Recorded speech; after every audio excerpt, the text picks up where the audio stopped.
Hello, nice to have you with us for this first video, Major and Minor Chord Forms Root 6. Before I get into the instruction, I'd like to mention the plan I have for these early set of videos. What I'd like to do is present many common forms of bar chords or chord forms, major, minor, major 7, dominant 7, etc. So you'll have many more chords to work with as you apply them to your repertoire. And then I'm going to start getting into some rhythm or accompaniment, some right hand accompaniment thoughts. That's one of the biggest questions I get about guitar instruction is, what strum pattern should I use? We're really not going to talk much about strum patterns, and I'll show you what I mean in a few videos from now. So once we get into, again, some common chord forms, some rhythms, I'll go back to some more uncommon or less used chord forms, diminished, augmented, some altered chords, etc. And then get into more depth about rhythm playing or playing with your right hand.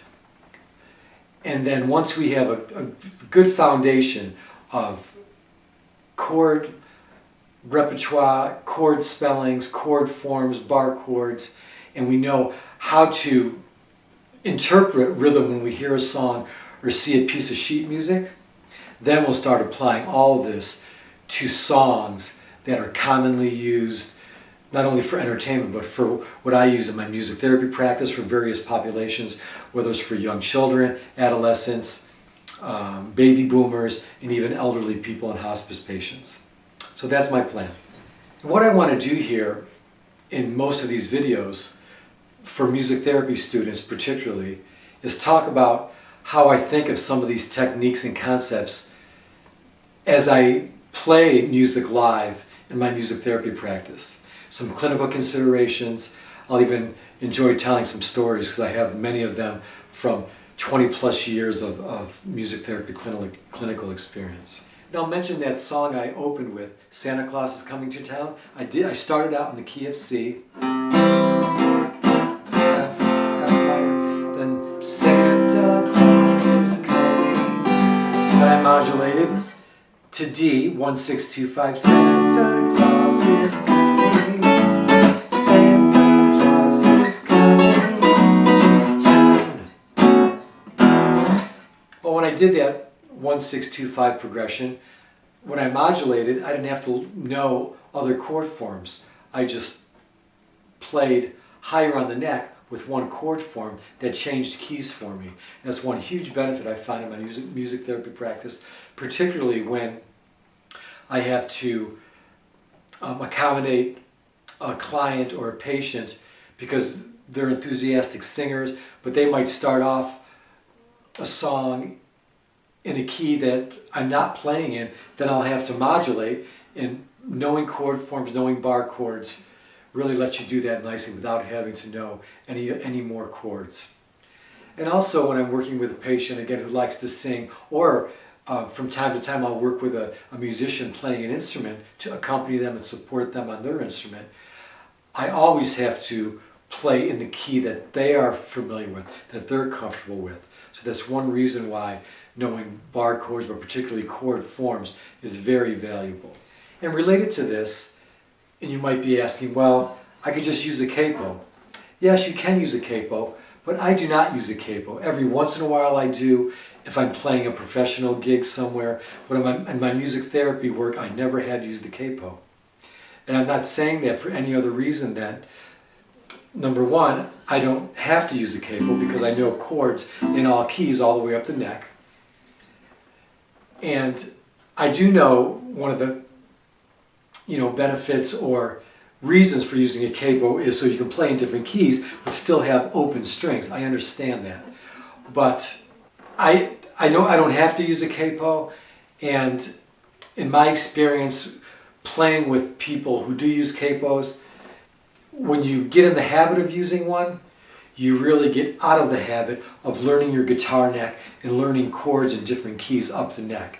It's just an easy crutch to fall back on. Again, use a capo, when it applies. What I'm saying is, with the simple concepts that I teach here, you don't even really have to use a capo if you don't want to. And one or two more things real quick before we get on to the instruction with our major chords, minor chords here, is on your video screen, I'm going to be putting up the chord charts. And when you see numbers next to the dots on the neck, they pertain to number 1 is your first finger. When you see the number 2 next to a dot on the neck, that's your second finger. Your third finger is your ring finger, and 4 is your pinky.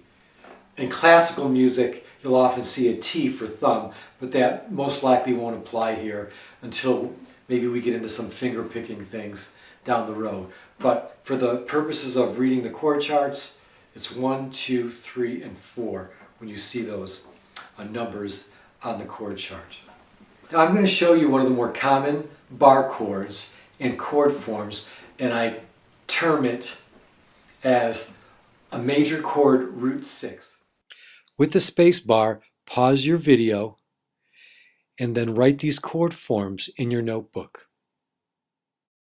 And in just a minute, I'll explain this chord chart in depth. And it's the very common bar chord. Now I'll do it on the 5th fret where it's an A chord, A major. And sometimes you'll see this chord form referred to as an E form. Why is that? Because if you go all the way down to the bottom of the neck and you take your first finger off, now the nut is your first finger. What is that? That's an E chord open position. Remember, I mentioned to you to make sure you have a chord dictionary if you don't know these open chords. That's an E chord.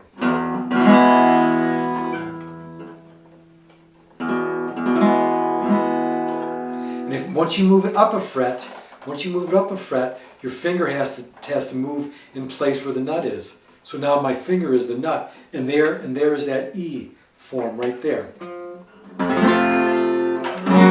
And then we have all these chords with one finger in it. And the reason we call it root 6 major chord is because the note name of the chord gets its name from wherever your barred finger is on the 6th string. So again, getting back to what we talked about learning the notes of the neck. So that's an open E. Remember, I told you to learn this and recite the chromatic notes of music on your guitar, on a piano, whatever. So if that's E, the first fret is F, F sharp, G, G sharp, A, B flat, B, C, C sharp, D, B flat, E, F, etc. So if this is a root 6 major chord, the 6th string is an F on the first fret. So that's an F major. The second fret is F sharp. So if we put a major chord form, 2nd fret, root 6, it's an F sharp. That's a G chord. G sharp chord, A chord, B flat, B, etc. And now I'll show you the chord form on the screen. As I said earlier, pause the video and write these chords in your notebook. Now the far left where it says R, that indicates the root of the chord, and 1 means your first finger, which bars across all of the strings. The other numbers indicate your fingers, 2, 3, and 4 is your pinky. Those are the fingers you use to fret those notes. So here you have a root 6 major chord form. And to remind you, something I mentioned earlier, that with these bar chords being new, practice them high on the neck where your hand and your arm is stronger. Now, to make those root 6 major chords minor, or lowering the 3rd degree to have it be a minor chord, again, I'll be on the 5th fret, major root 6 chord, lift the 2nd finger, and that makes it minor. That's the 3rd being flatted by a half step. Major, minor. Now I'll show you this chord on the screen. To make this major chord minor, you simply lift your 2nd finger. Also, early on here in learning chord forms, I want to, if you don't know already, just talk about the spellings of chords, because very often when we're transcribing music or writing music, it really helps to know the chord spellings. What I mean by that, and I'll show you this on the screen here. And here we have major and minor chord spellings. Major chord being the scale degrees, the first, the third, and the fifth of the scale, and the minor chord being the first, and then the flat third, and the fifth of the scale degree. And on the left we have C major and C minor chords, and on the right we have D major and D minor chords. Notice in the minor chord the flat third scale degree. If you don't know them already, I encourage you to learn the sharps and flats of the different key signatures. Now that we have our first bit of instructional information, I want to remind us of a few things. First, use these new bar chords and chord forms in songs that you already know. In places where you play open chords like C, and D, and G. In songs you know, practice your root 6 major chords, C, D, G. Remember, the root is the 6th string, C, D, G. C major, D major, G major. In songs that you already know. For instance, let's try, once again, Happy Birthday. Happy birthday to you, happy birthday to you, happy birthday dear David, happy birthday to you. Now it's not very practical to go up and down the neck that way, and that's not how I would play it, but the idea is to practice these bar chords and songs so you can, again, start developing that muscle memory. And so you can start grabbing these chords with strength, because that's what it's going to take playing these songs. So, and again, what I mentioned earlier, if you're not playing songs, practice these bar chords high on the necks where you have strength instead of way down here. If they're harder, you're weaker down there. Practice them higher.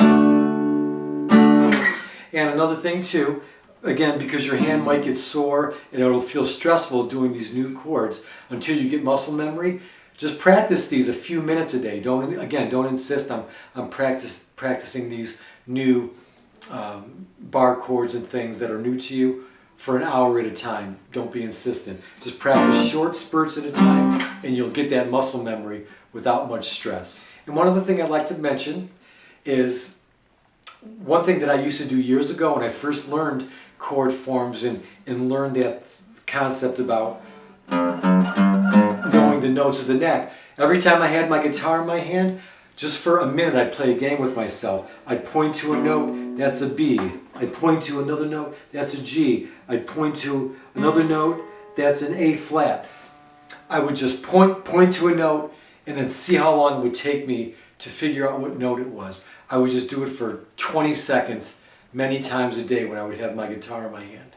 So that's a great way to learn the notes on the neck, and you'll be able to utilize these chord forms and these bar chords a lot more efficiently that way. So that's the major chord form root 6, minor chord form root 6. Next we'll be doing major and minor root 5 chords.